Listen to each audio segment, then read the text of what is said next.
안녕하세요 everyone, this is Gia.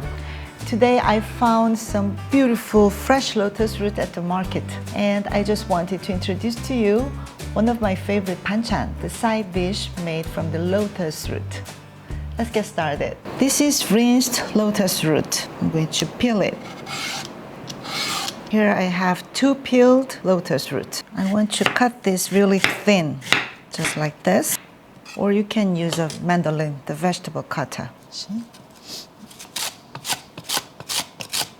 Now, I'm going to add the vinegar to water and throw all the sliced fresh lotus root in the vinegared water. As you can see, the water instantly turns a little cloudy.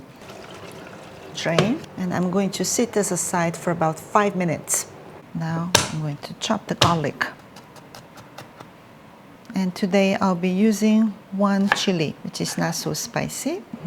Now heat the pan, drizzle vegetable oil into the pan, and place the drained lotus root into the pan.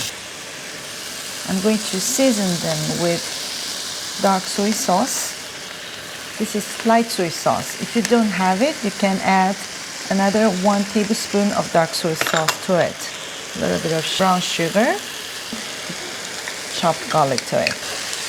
Thoroughly mix to color, also to stir fry them. I'm going to stir fry for about 3 minutes. Pour in a little water to keep the lotus root from burning and help it cook evenly.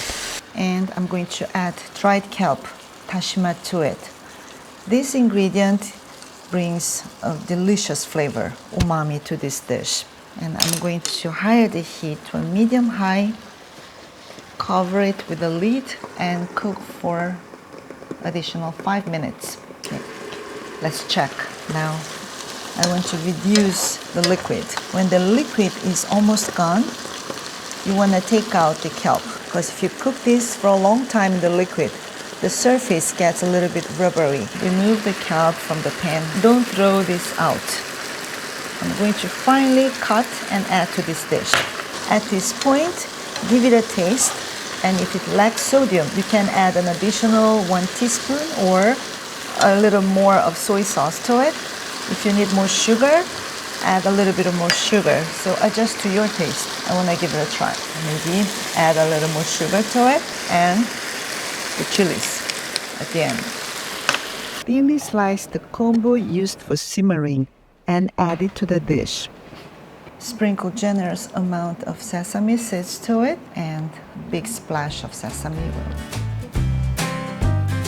Let me try. Super crunchy, yet tender. All I need is a bowl of rice. If you never tried the lotus root dish yet, this Korean side dish, banchan, is a must. Thank you for watching. I'll meet you on my next video.